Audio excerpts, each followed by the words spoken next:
Ladies and gentlemen, please welcome President and co-founder of Secret Location, Ryan Andal.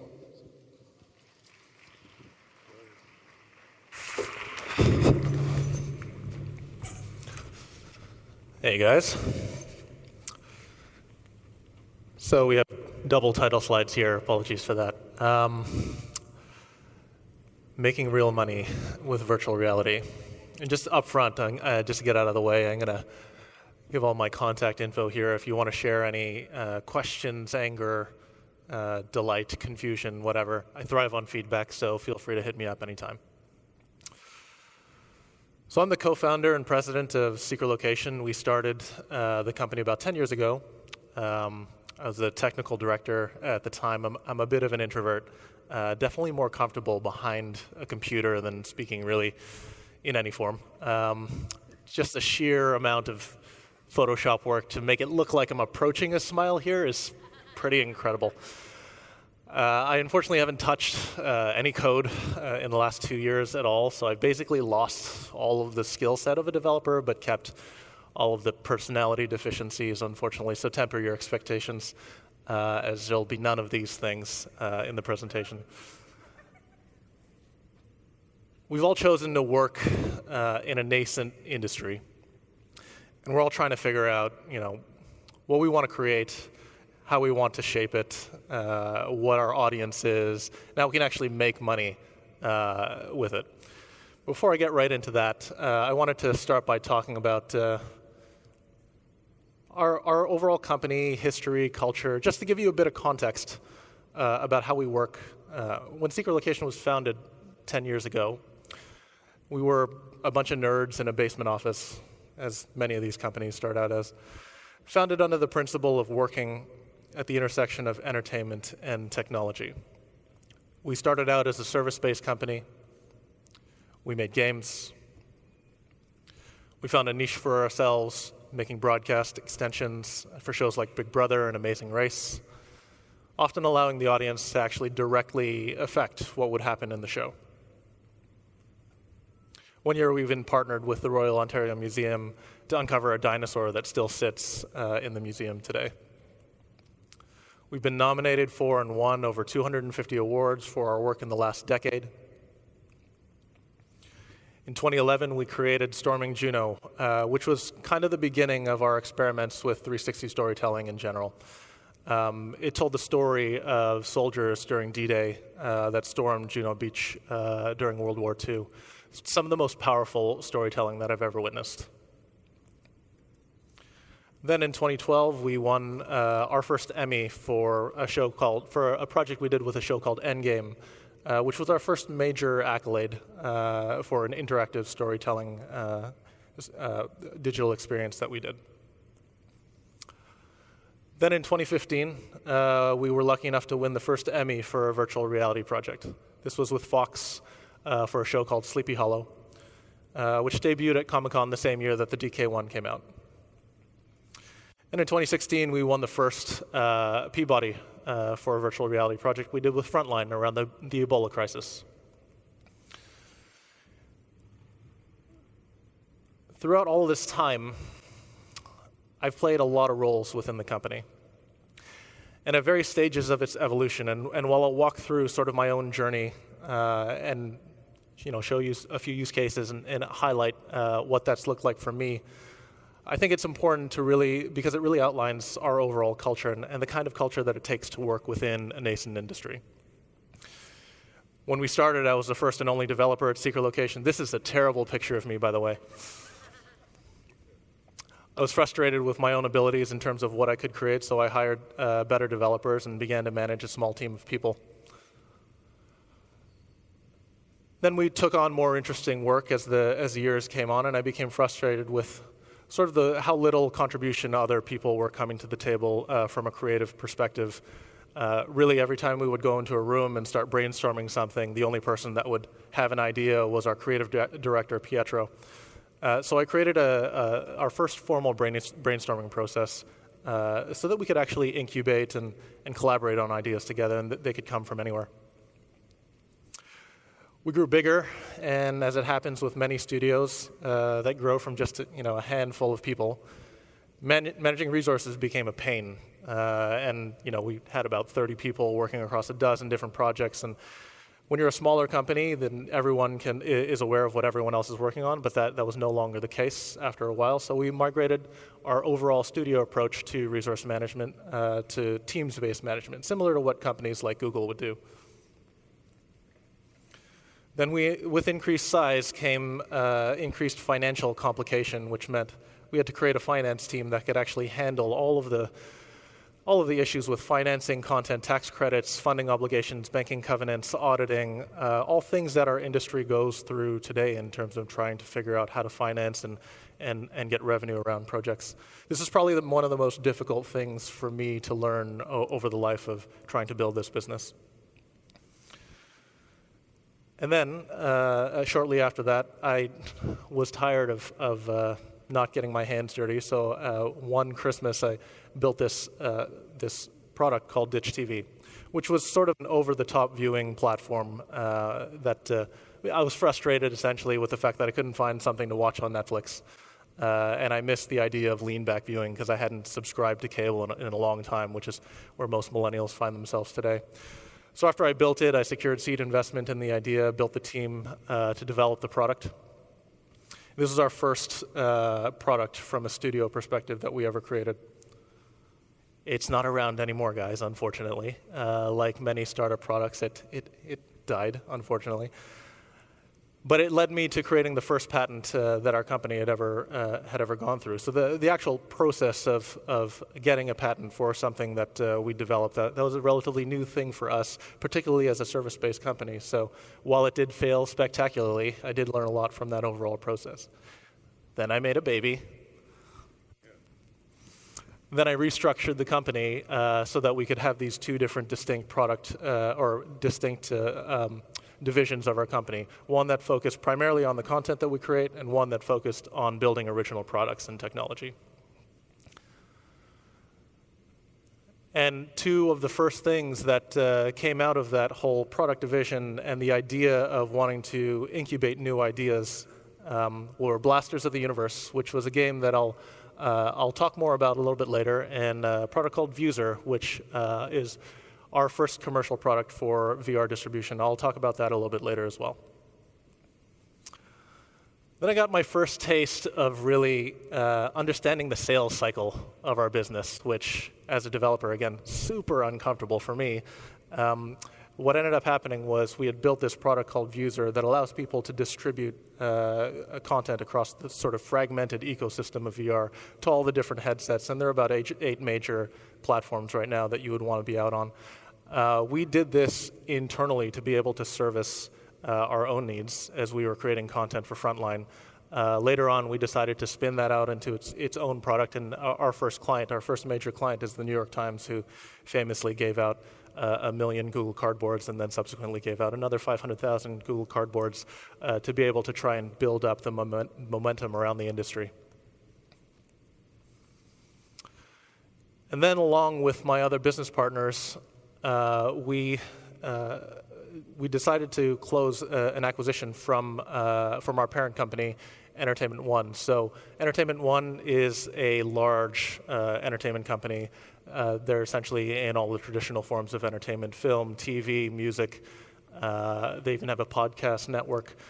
So we wanted to build the VR division of this company and try and leverage all the different IP assets, everything that's generated as a result of this large billion-dollar entity that we decided to partner with. And then I made another baby. And then I retooled the company with the recent backing of E1 to move our entire company away from service work. And this was scary for us. Service work was sort of our overall bread and butter from the beginning of the inception of the company.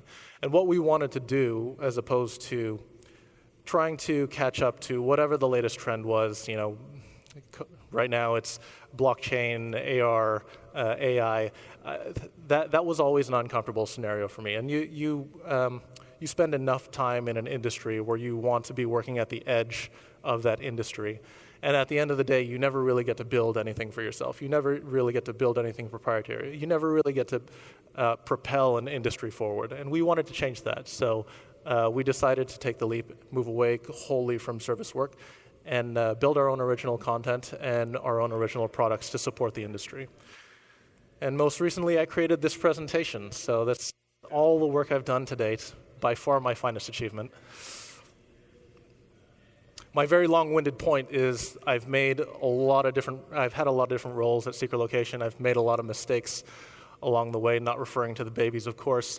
But in my career, I've never been afraid to make those mistakes because I've always been supported by the talented and awesome people that I work with at Secret Location. And although this particular story is about me, I believe it illustrates sort of the core tenets of the kind of culture that's required to work within a nascent industry like virtual reality. And those core tenets that we follow are as follows. We work with great people who are fundamentally multidisciplinary and not afraid to fail. I like to just include this whole spiel about culture because I think it's important, and it really does highlight the fact that the closest thing to any kind of magic formula for how to be successful or make money in any industry is to surround yourself with incredibly intelligent, talented, collaborative, and thoughtful people to help really fully define what the problem is before jumping into a solution. And if I've learned anything from my failures, it's that it's easy to It's easy to build a solution. It's easy to sell a solution to people. What's really hard is to understand the problem. So here's the high-level problem that we're trying to think about today. How do you turn this general-purpose technology into a billion-dollar entertainment industry? Well, you sell it to Facebook for $2 billion, and then you just get the fuck out. No, I'm joking. Sorry, Mark Zuckerberg, don't sell my personal data. So here's the concerning part of that high-level problem. If you look at the news, we've seen a number of companies sort of crop up and die. We've seen a lot of people sort of pivot their overall strategies. We've seen lackluster consumer adoption. And after reading all of this, you may come to the same conclusion that a lot of these companies have come to. Virtual reality is failing. But here's the thing to remember. This is normal, and we call it consolidation. So at the advent of every new piece of general-purpose technology really comes a cycle of fragmentation and eventually consolidation, and this is really what it looks like. New technology is created, market interest grows in that technology, and all these other companies come out of the woodwork and make their own version of that technology in order to compete in the sector. Some end up getting bought out by their competitors, many die, and you end up with a very consolidated market, which just has a handful of players. And this is really the sign of a mature market, and usually is a precursor to market disruption. But I won't get into augmented reality right now because it's a whole different market entirely, and we need to smoke a ton of weed and watch every season of Black Mirror if we're going to get into that discussion. What's important to remember is that VR is still very much a nascent market, and what that means is that we're at the very beginnings of understanding what uses it has and the impact of it on our society. And let me help put that nascency into context. Remember a few years ago when there was all this hype around another general-purpose technology, 3D printing, and how it's going to revolutionize manufacturing, and it was incredibly exciting, and you got your hands on your first 3D printer, and you began printing something and realized it just fucking sucked. But the thing is, if we gave up on it then we wouldn't have biotech companies all over the world inspired by this technology, printing things like human tissue with the eventual goal of creating whole living organs. We wouldn't have architectural tech companies using it to print low-income housing in third world countries. And none of this is perfect, mind you, but it's a step in the right direction. The companies that take these kinds of general purpose technologies and survive beyond the hype are the ones revolutionizing its capabilities. And I'll tell you a quick anecdote around this. I had a meeting with the eminent Cameron Bailey, who is the co-head of Toronto International Film Festival. And we curated a showcase of a number of VR pieces for him to view to really display the depth of experimentation in narrative VR. We showcased pieces like Penrose's Allumette, which plays with scale and the effects of that kind of perspective on your emotion as a passive viewer. We showed him Felix and Paul's Miyubi, which really establishes you as a character and plays with revealing your own role within the construct of that narrative. And at the end of about an hour of showing all of these, what I view as groundbreaking works in virtual reality at the time, Cameron said to me, I couldn't get over how low the resolution was. I felt like all I could see were pixels. Now, my face is really capable of this one emotion, so I couldn't really express to him how pissed off I was.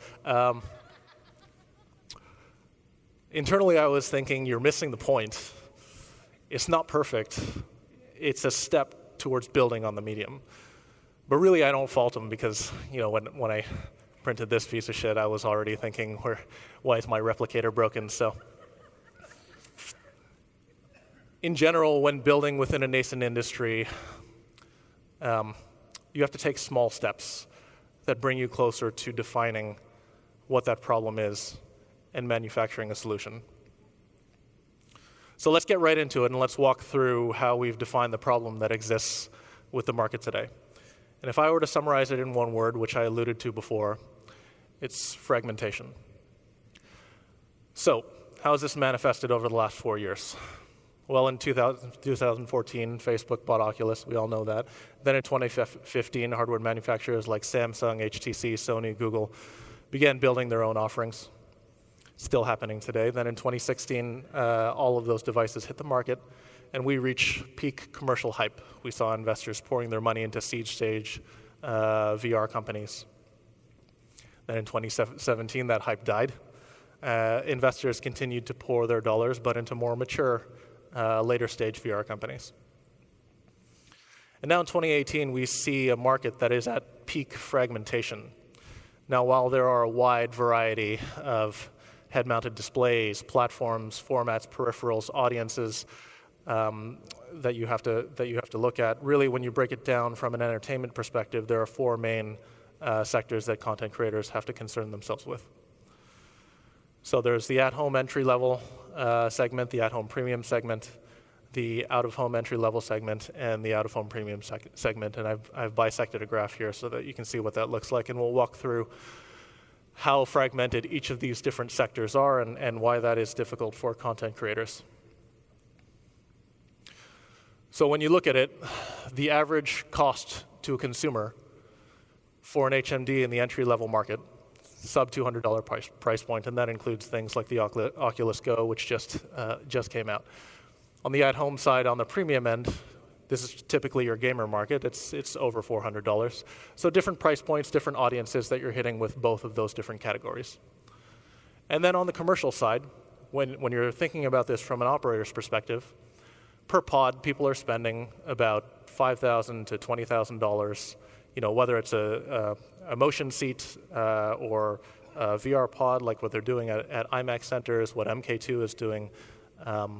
That's typically the price point that you would hit, and there's a certain square footage that's applied to that, which is important to factor into overall costs, because that's essentially how exhibitors make their decisions around how they buy these systems.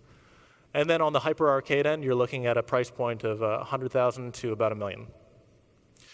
These are it's probably not something I have to explain here. Everyone knows what a hyper arcade is here, but largely made up of free roam. The free roam space. And then this is what it looks like from an overall audience perspective. Average content experience for the entry-level market is expected to be free.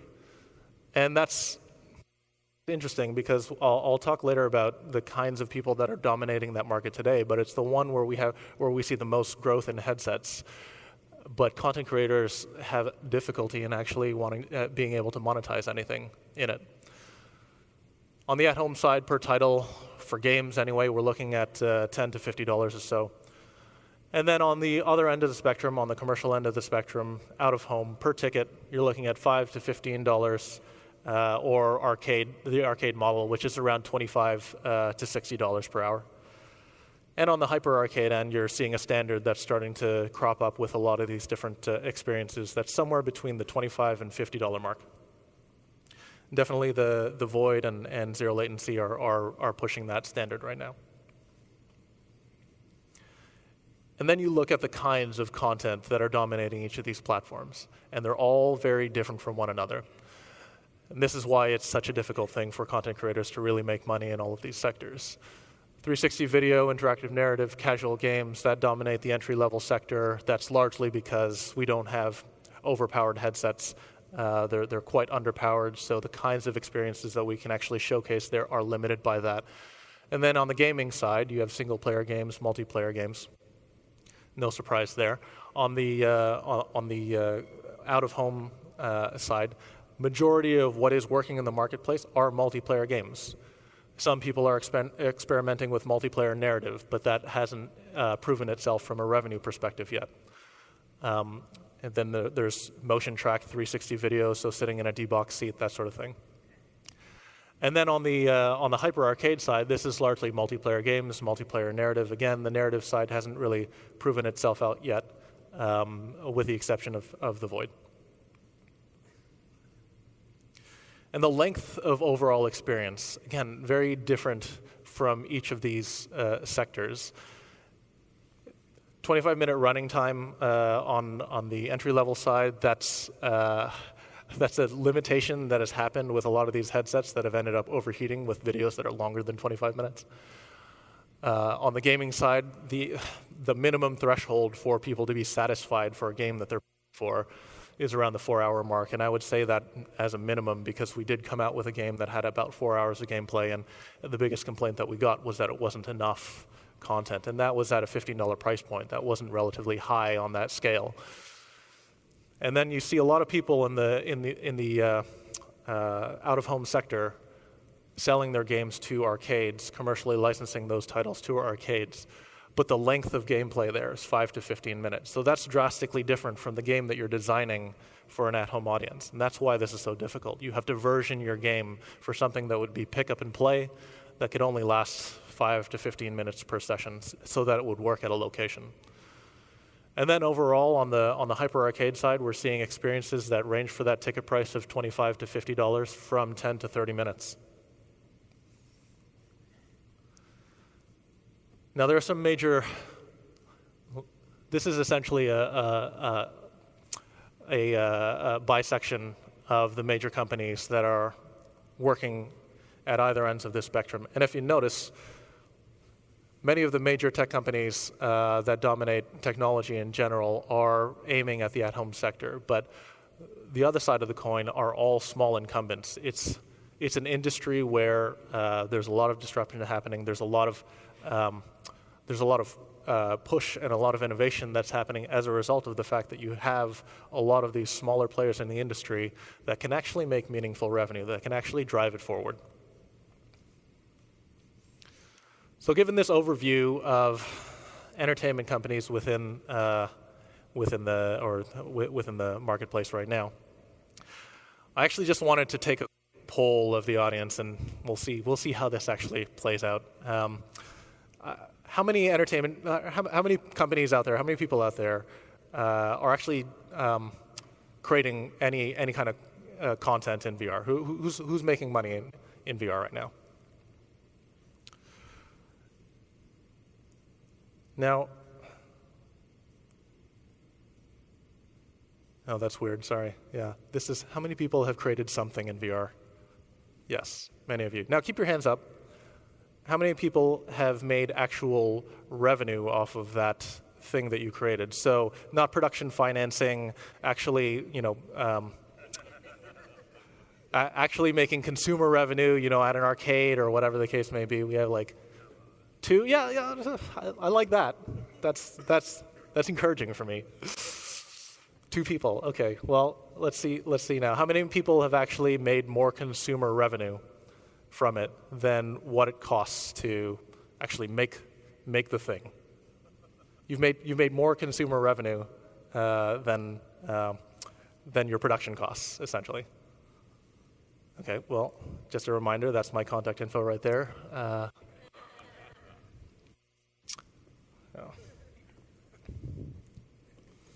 I'll be talking to you, sir, later on. My point is it's very hard working within a nascent market. But let me show you how some companies in the entertainment sector are managing to make VR into a viable business. So on the at-home entry-level market, many of the people that are dominating this sector are large-scale publishers. People like AMC, CNN, Discovery, Vice, New York Times, Nat Geo. They're all massive established brands, and they all have ancillary business models, ancillary to VR. And they all publish at relatively high volumes. New York Times publishes more than 1 video a day in their VR app. And just for context on this, a lot of those clients in the previous slide, or a lot of those people on the previous slide, are clients of ours. We built, as I mentioned, a white label platform called Vuser that powers a lot of their content management, distribution within the ecosystem right now. That's largely where I've gotten a lot of this data. So just for context, that's where we're pulling it from. So if you look at the at-home market right now, you really see 3 major segments. On the sponsorship end, you're talking about major publishers who are doing essentially direct ad sales, putting ads in there that they're consolidating or brand names within their app, where they're selling a consolidated sponsorship package. So you can be in our magazine, you can be on our website, and you can be in our cool VR app, and that'll cost you $500,000. And a lot of the companies that I mentioned are selling these consolidated sponsorship packages, and that's how they're making money in VR today. But the problem with that is that really only exists with these large-scale publishers that have some form of other ancillary business model that isn't specifically just VR, because it is a small market still today.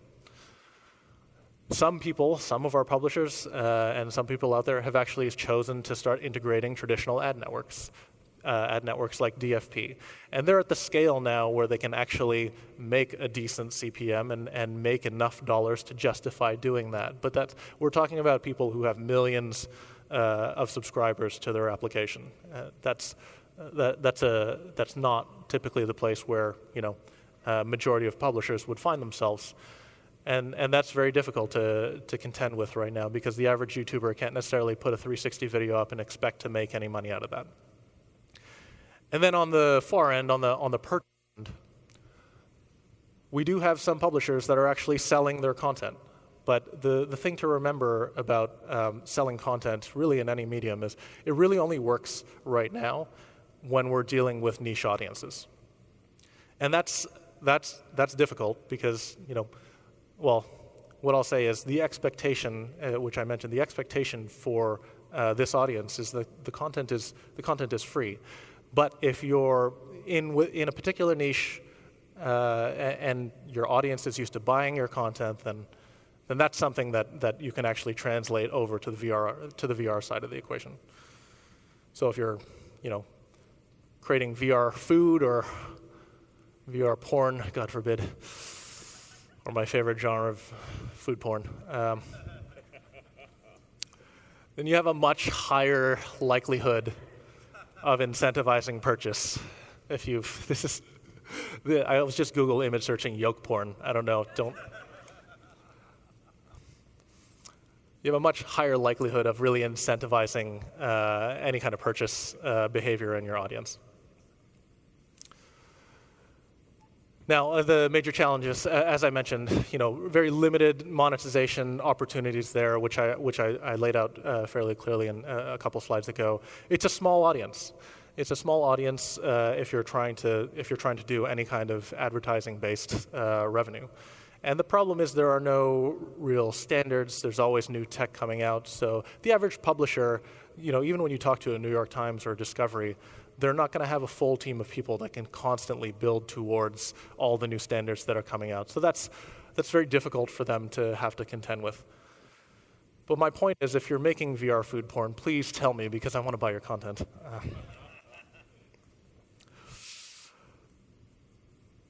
Moving on to the at-home premium market, it's no surprise to anybody, but it's dominated by the gaming sector.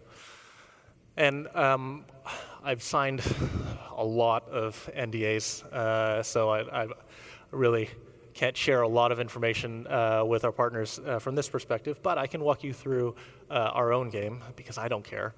And I'll share with you some insights in terms of what we did. So we released a game called Blasters of the Universe. It's a VR bullet hell. It depicts our main character, Alwyn, who is kind of like that kid from the 90s that, a little bit older than everybody else, just spent a little bit too much time at the arcade. He's kind of a loser, but you're rooting for him, but he's also really a jerk, so you just want to shoot him in the face.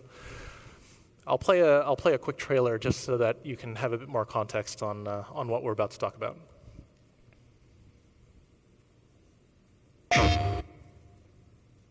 Behold, the video arcade. It was here I became legend, my dominance absolute. One night, an opportunity arrived. A virtual reality gateway that would change my life forever. It is here I ascended to my infinite throne as Grandmaster Alwyn, Virtual Space Lord. Run, human, run. I'll give you one more chance to kneel before me. Psych! You're totally going to die now!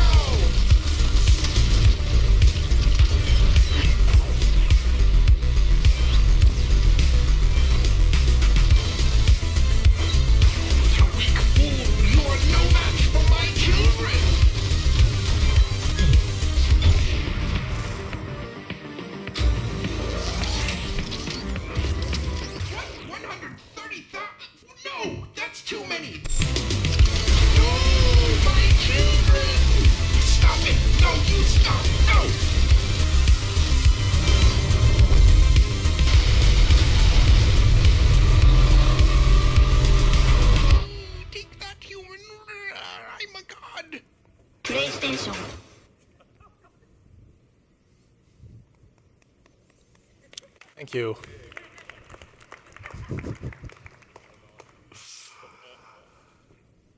All right, so we released it in early access probably about a year before we launched the full game, which is way too long to have something in early access. So as a result, we had to try and maintain audience interest. So we would do things on our social channels like generate holiday posts. We had our main character participate in various memes.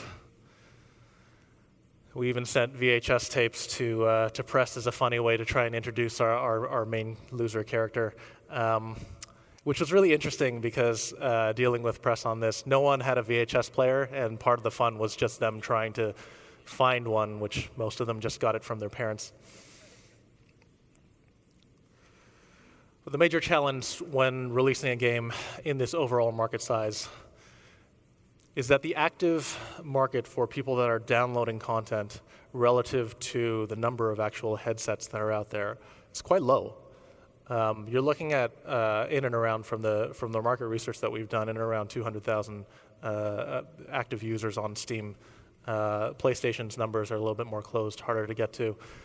So I'm not entirely certain what that market looks like just yet, but we have released on PlayStation, so we'll get our numbers back and figure out what that actually amounts to.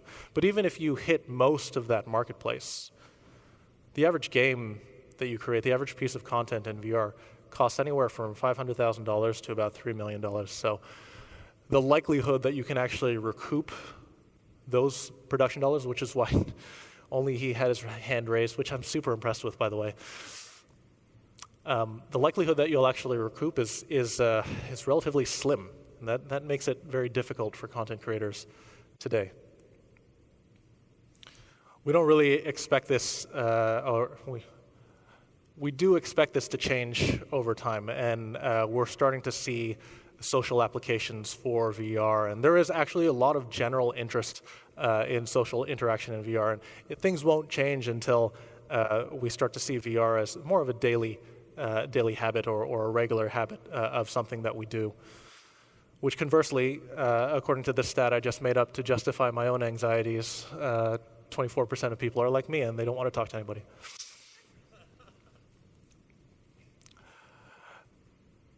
The out-of-home entry-level market is very different, as I outlined before. So the good news story, market growth here is actually quite aggressive. And that's great news. I mean, Blasters is licensed in about 60 different arcades now across the globe. So the market that we've seen for arcades is steadily climbing, and that's because the barrier to entry for anyone that's going to create an arcade is relatively low. It costs less than $50,000 to really open up an arcade for an individual proprietor. So that is the good news story here. And I'll just try and separate the two people in the marketplace that you would be dealing with. There's the arcade sector, which is largely driven by mom and pop arcades, and they'll rent by the hour. You can choose from a number of titles. Springboard has really started to dominate this market with their platform. But then there's the other side of the equation, which is dominated by exhibitors, and their business model is more ticket purchase, pay to play, one title per station. Those are very different ways of interacting with consumers. And if you're trying to sell content in this market, you really have to understand all of those different ways that consumers are interacting with your content and paying for your content. Arcades are driving a per minute model, and you get anywhere from 3 cents to 12 cents per minute, which is probably in and around 10% or so of what they're charging, 5 to 10% or so of what they're actually charging the end user. Or you can go per month, and the average price now per month that you would sell to an arcade to is around 2 to 3x what your Steam price or what your PlayStation price would be for that game. And that standard is starting to manifest itself as well. And then on the ticket end, slightly different, and it varies from location to location. But you can get anywhere from 5 to 30% of overall ticket price back to a content creator. And the challenge here is, if it's going to be worth it for an operator to carry your title and to give over 30% of their revenue in order to carry that title, it has to translate to the audience. It has to be really easy. It has to be pick up and play. And very few people at this early stage of virtual reality in general are giving up that much revenue to content creators. There are probably just a two that I can think of off the top of my head. But I can't tell you because of an NDA. Sorry, guys. On the from an overall challenge perspective, again, as I mentioned, the difficulty has to be ramped way down, which when you compare that to what people actually want from an at-home gaming perspective, it's very different. Multiple hours of gameplay that you're looking at, whereas you want a 5 to 15 minute gameplay here. So that difficulty is ramped way down. Uniqueness, so a lot of major locations actually want unique titles. They don't want necessarily something that you could just download at home. They want something that would be for their location specifically. And again, as I mentioned, the playtime is a difficult thing for people to contend with.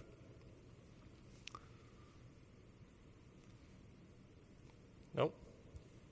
Let's go back one. So we built a platform called User Spark. Essentially, the problem for us, as we've licensed our title to 60 different arcades in 9 different countries, we have to collect revenue from all of those different sources. And painful, and it reminds me actually of the film industry today, because right now you have to get revenue from somebody, check your analytics, audit the information based on what they're giving you. That's a huge pain for most content creators, particularly indie creators. So what we wanted to do is aggregate all of that information. So we built this SDK essentially to do that for our own games. Now we're doing it for other people, other titles that we're licensing to these arcades subsequently, just to try and help content creators overall.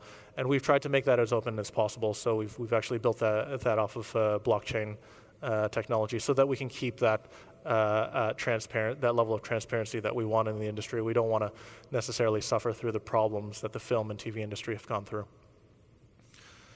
And there are a lot of benefits to Vuzor Spark. I'm not going to name them all. I'll just show you that slide. Now, on the premium side of the equation, the out-of-home market, which, again, largely dominated by hyper arcades like the Void, zero latency. Now, the major challenges here, you can only really build these titles for specific locations. Free roam titles do not work in any other sense other than at a free roam location. So you can't necessarily easily, it's not like versioning something to French. If we wanted to create blasters for free roam, you basically have to rebuild that game pretty much entirely. These are all closed systems as well. Most of these systems haven't opened themselves up to other people creating for their platform. They don't have mature SDKs or anything like that for your use. That becomes difficult to enter that game. And if VR is a small industry, this is very small. So even if you look at a major player like Zero Latency, who has dozens of locations out there, if you build something for that content, for that technology, really you can only push it out for those locations. So it's extremely limiting. You're really trying to back the people that you think are going to grow with scale. And like I said, on the ticket end, you can expect somewhere between 5 to 15% of gross ticket sales overall on the hyper arcade side anyway. And this is a steep growth marketplace. This is actually why I'm excited about free roam in general. We're seeing over 40% occupancy in a lot of free roam locations at a $20 to $50 ticket price. And that's pretty significant. That means that you can, even if you're making a small percentage of that revenue, you can make that money back relatively quickly with the occupancy numbers that they're seeing. And if you compare that to film's occupancy sits at about 11% right now. The average theater sits at about 11% occupancy. So this is actually a really good stat to see. And I'll just try and cap this off by saying, it is an exciting time to be working on solving this problem. It's a time when we're seeing traditional forms of entertainment really migrate to the home. All the out-of-home consumption around theaters is really migrated now to the home. The film industry, like I said, we're seeing 11% occupancy in average in theaters. What used to be an out-of-home experience is really more about at-home consumption right now. Shopping, which for the past 100 years or so was a huge form of out-of-home entertainment, is now migrated to the home, as Jennifer Hyman puts it, the owner of Rent the Runway. We live in an experience-based economy, which I actually believe is absolutely true. People don't necessarily care about owning clothes, music, movies. They only really care about the experiences that surround them. Musicians actually used to tour to sell records, and now artists are just pushing out their music on as many free streaming platforms as they possibly can on SoundCloud, just so that they have the opportunity to be able to tour as an out-of-home form of entertainment. Out-of-home entertainment isn't necessarily dying. It's just evolving into this, or this, or this. And this is a good news story for any content creators within a new medium. We have, as an industry, sort of a go-to-market strategy that doesn't rely on immediate, large-scale consumer adoption. There's a path to getting us there, and we're forging the way to push through it. Thank you.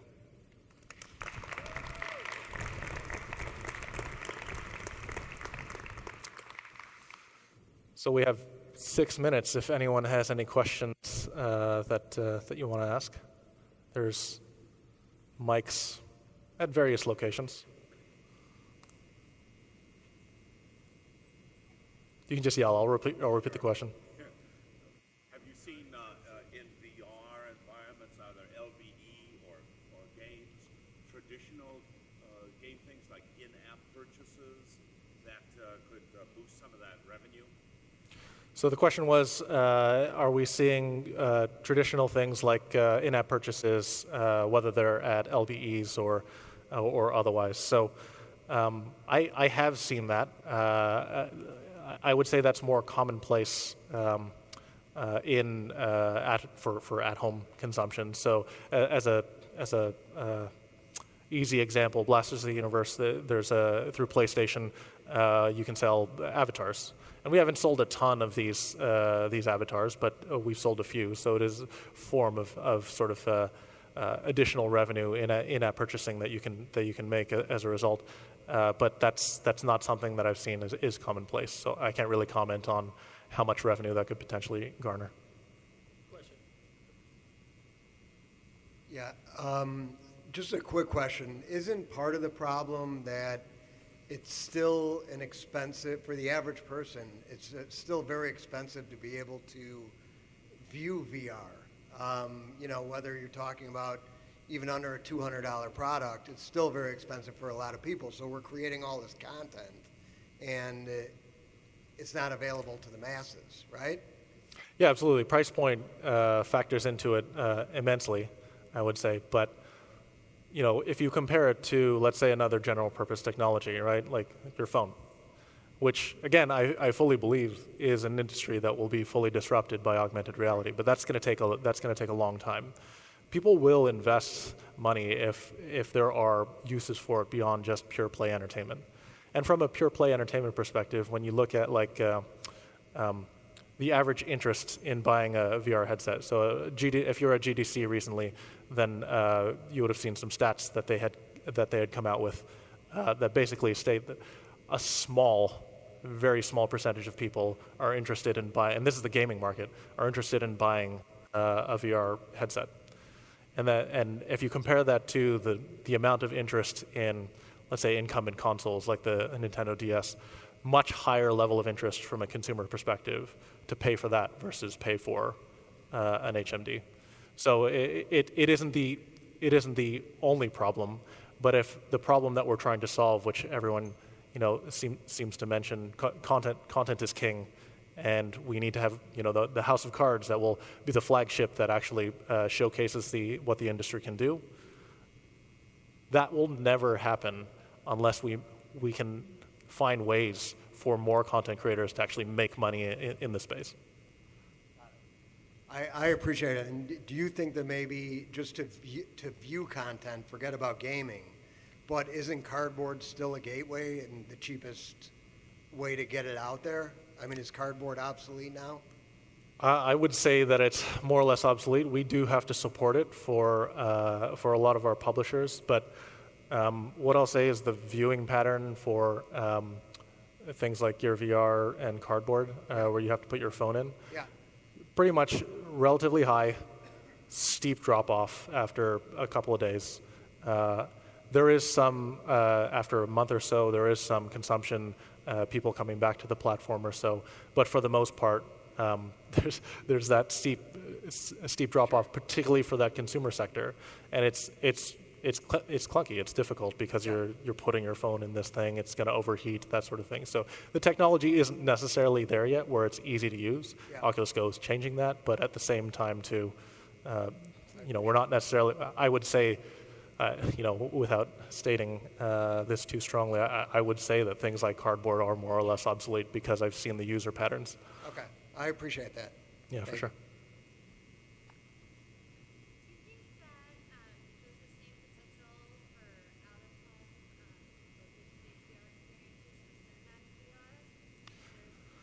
So the question was, is there the same potential for out-of-home location-based VR for cinema, for narrative?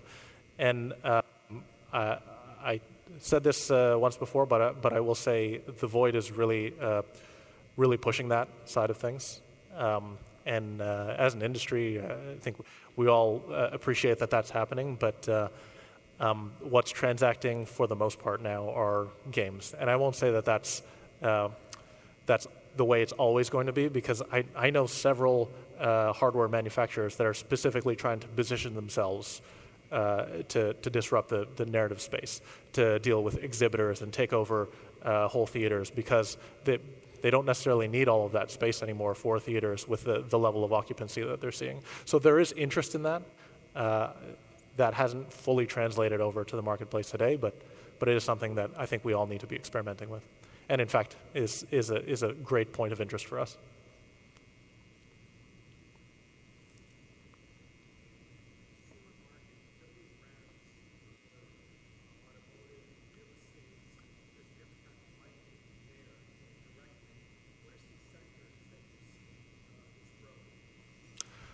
So the question was, and I'm over time now, but the quick question was, what other sectors beyond entertainment do I see overall market growth?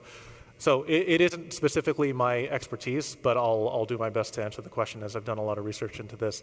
Healthcare sector, for sure. There's a lot of, I've met several people that are doing experiments around training surgeons in the healthcare sector, which I think is actually very exciting, because the traditional way to train surgeons right now is very, very difficult and cumbersome, requires cadavers and dead bodies. But I do see the training sector, the healthcare sector, really being rejuvenated by experiments within VR, things like treating PTSD I've seen as well. Beyond the overall entertainment sector, I would say healthcare, education, and I do know a few companies that have actually pivoted their overall strategy to supporting the military. So those are probably the sectors that I've seen the most interest for people making interim revenue. Cool. Well, thank you very much, guys.